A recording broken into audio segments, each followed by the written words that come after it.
Ethan Cole stood outside the glass-paneled office tower, clutching his worn leather briefcase and the R.A. copyright some A. copyright he'd revised until 2 in the morning. The city glinted around him in mirrored steel and relentless sunlight. He looked down at his shoes, scuffed but polished, then glanced at his daughter, Lily, who was tugging at his sleeve. She was barefoot again. The laces on her sneakers had snapped, and she'd insisted she was fine without them. "We're going to do great today, Dad," she whispered with the kind of confidence only a child could have. Ethan nodded, his throat tight. "We'll try, Lily." Inside the building, the air smelled of citrus and money. Executives strode past in tailored suits, their eyes on their phones. Ethan's t-shirt and faded blazer stood out. He felt it, he always felt it. The receptionist gave a polite but cool smile. "Mr. Cole?" "Yes," Ethan said. "I have an interview with Mr. Andrew Sinclair at 10 a.m. Her eyes flickered over Lily but didn't say anything. "Go right in." Top floor. The elevator ride felt like a countdown. Ethan breathed deeply. He'd been out of steady work for 2 years, piecing together shifts at warehouses, delivery gigs, anything to keep the lights on and Lily fed. Before that, he'd been a chef at a mid-range hotel, a job he lost after the hotel closed during the pandemic. Since then, every R.A. copyright some A. copyright he sent out seemed to disappear into a void. This one, though, had reached Andrew Sinclair, a CEO of Sinclair Ventures, a name spoken with awe on business podcasts. When the elevator doors opened, they stepped onto marble floors framed with lush greenery. The office was a sprawling expanse of glass, steel, and soft leather chairs. A panoramic view of the city glittered beyond. Ethan's breath caught, but he straightened his shoulders. A young assistant ushered them into a conference room where Andrew Sinclair waited. Sinclair was exactly as Ethan had seen him on TV, a tall, athletic, with salt and pepper hair slicked back, wearing a navy suit that probably cost more than Ethan's monthly rent. His smile was thin, calculated. "Mr. Cole," Sinclair said, extending a hand. Ethan shook it, firm but not too firm, just like he'd practiced. "Thank you for seeing me, sir." Sinclair gestured for him to sit. "I've read your R.A. copyright some A. copyright." Ethan sat, Lily sliding into the chair beside him. Sinclair glanced at her but didn't comment. Ethan started to explain, but Sinclair cut him off with a chuckle. "Forgive me. Butte broken bar this R.A. copyright some A. copyright." He held it between 2 fingers. "Hotel chef, warehouse worker, delivery driver, broken bar, no degree beyond community college. You've applied for an operations coordinator role at one of the most competitive firms in the country." "Why?" Ethan swallowed. "Because I believe I can do it, sir. I've managed people, handled supply chains under pressure, and I'm good with systems." Sinclair's laugh was louder now, echoing off the glass. "You think those skills translate here? This is Sinclair Ventures, not a soup kitchen." Lily's eyes darted between them. Ethan felt a familiar heat in his cheeks but forced himself to stay calm. "With respect, Mr. Sinclair, skills are skills, systems are systems, and peoply." He was interrupted by Lily, who had stood up, her small hands clutching the edge of the table. "My dad's really smart," she said softly. Sinclair blinked, his laughter tapering off. "And who's this?" "I'm Lily," she said, her voice trembling but clear. "We've been practicing at night. He helped me with my math and my reading. He fixes everything at our house. He's the best dad." Ethan reached for her hand. "Lily, a broken bar." But Sinclair was watching her intently now.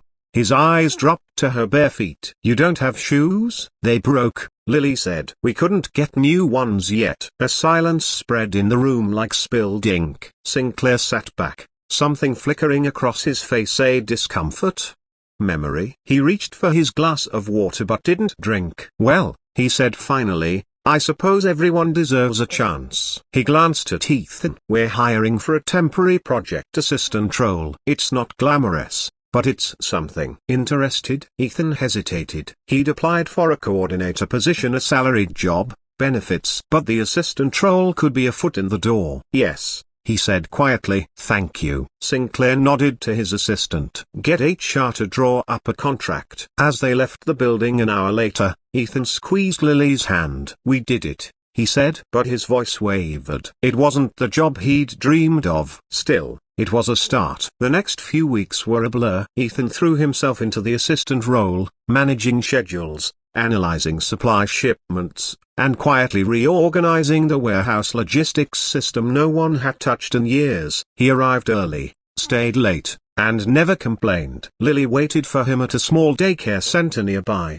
where she quickly became known for her drawings of city skylines and a dog she said she'd have one day. Ethan tucked her into bed each night, exhausted but proud. One Thursday evening, as Ethan sorted files in the back office, Sinclair walked in. "You're still here?" Ethan looked up, startled. "Just finishing these." Sinclair studied the neat stacks of reorganized files. "You've streamlined this entire department." "I'm trying to make it easier for everyone," Ethan said simply. Sinclair leaned against the doorframe. "You ever play chess?" "A little," Ethan admitted. Sinclair nodded. "You think 3 moves ahead." "I like that." He paused, then said, "What's your story, Cole?" Ethan hesitated. "Single dad. Lost my wife 5 years ago to cancer. Been trying to keep things together since." Something softened in Sinclair's face. "I lost my father when I was 8. My mom worked 3 jobs. I know how hard it is." They were quiet for a moment. "Your daughter,"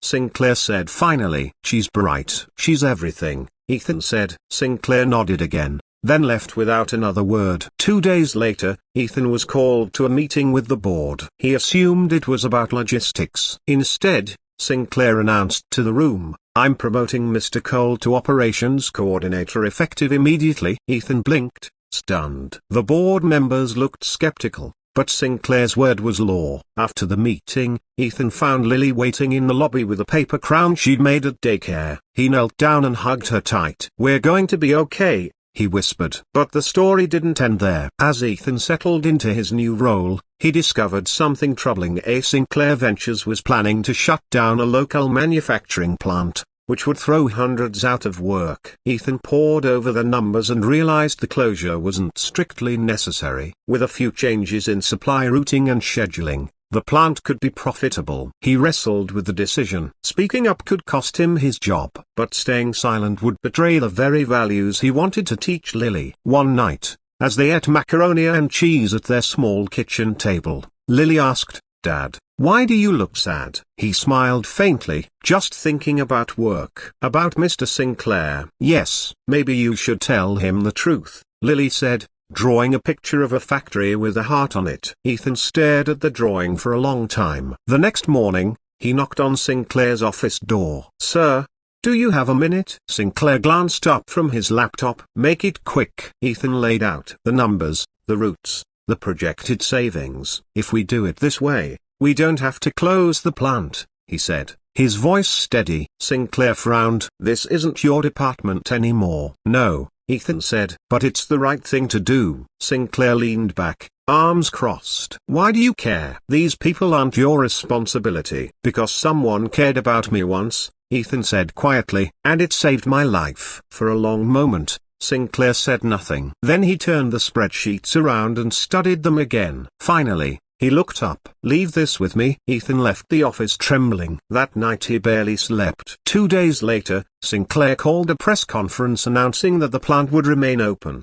He credited a dedicated member of our team who saw a better way. Ethan watched the broadcast from his small living room, Lily leaning against his side. Sinclair caught his eye through the camera, just for a second, and gave a small nod.